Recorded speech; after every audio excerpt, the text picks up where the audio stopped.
तो आज हमारे पास मनोविज्ञान और बिजनेस पर कुछ बहुत दिलचस्प लेख हैं और ये सब एक ही सवाल का जवाब देते हैं। किसी भी बड़े काम को शुरू करना इतना मुश्किल क्यों होता है? और इन सब में एक पुरानी हिंदी कहावत की गहरी झलक मिलती है। वही, हार मत मानो, क्योंकि शुरुआत हमेशा सबसे मुश्किल होती है। बिल्कुल। अब सुनने में ये बहुत सीधी सी बात लगती है, पर इन लेखों के मुताबिक इसके पीछे गहरा विज्ञान है ना? बिल्कुल, ये सिर्फ एक मोटिवेशनल कोट नहीं है। अगर इसे ध्यान से देखें तो इसके दो हिस्से हैं। अच्छा। पहला हिस्सा एक सलाह है, हार मत मानो। लेकिन जो दूसरा हिस्सा है वो उस सलाह को एक आधार देता है, एक वजह कि क्योंकि शुरुआत सबसे मुश्किल होती है। हाँ, ये मुश्किल को मतलब असफलता का संकेत नहीं बताता। ये बताता है कि ये प्रक्रिया का एक सामान्य और जरूरी हिस्सा है। तो इसका मतलब ये हुआ कि जब हमें कोई काम शुरू करने में आलस या घबराहट होती है, तो वो हमारी कमी नहीं है, नहीं, बल्कि उस काम का एक स्वाभाविक गुण है। जैसे किसी भारी गाड़ी को धकेलने में सबसे ज्यादा ताकत पहले झटके में लगती है। आपने बिल्कुल सही पकड़ा। रसायन विज्ञान में एक कॉन्सेप्ट है एक्टिवेशन एनर्जी का। Activation energy.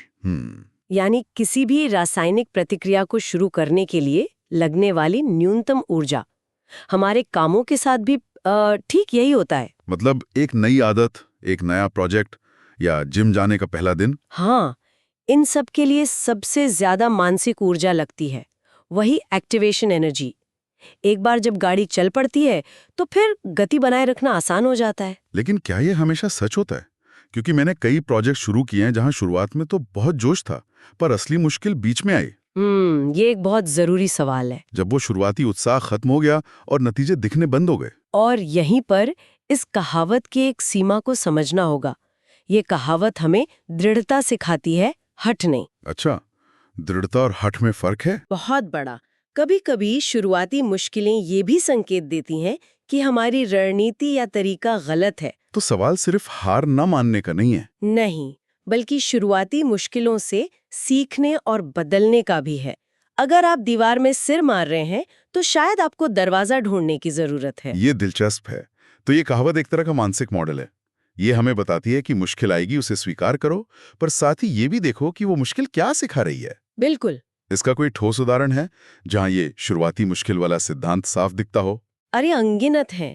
एयरबीएनबी के संस्थापकों को देखिए। शुरुआती दौर में अपना किराया देने के लिए उन्हें नाश्ते के डिब्बे बेचने पड़े थे। सच में? हाँ, और रिसर्च बताती है कि 80% नए साल के संकल्प फरवरी तक टूट जाते हैं। क्यों? क्योंकि वो पहला मुश्किल दौर पार नहीं कर पाते। हाँ, वो उस शुरुआती एक्टिवेशन एनर्जी वाले दौर को पार नहीं कर पाते।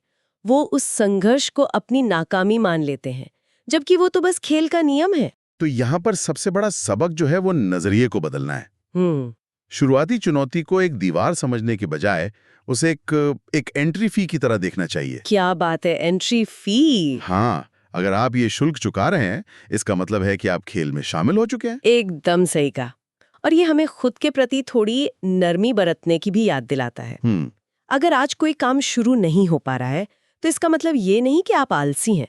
इसका मतलब है कि आपको शायद उस काम को शुरू करने के लिए ज्यादा एक्टिवेशन एनर्जी जमा करने की जरूरत है। मतलब काम को छोटे हिस्सों में बांटकर पहला कदम आसान बनाया जा सकता है। बिल्कुल। तो कुल मिलाके ये स्रोत हमें बता रहे हैं कि शुरुआत की मुश्किल को एक दुश्मन नहीं बल्कि एक गाइड मानना चाहिए। हाँ, ये इस बात का सबूत है कि हम कुछ नया और सार्थक करने की कोशिश कर रहे हैं। बिल्कुल।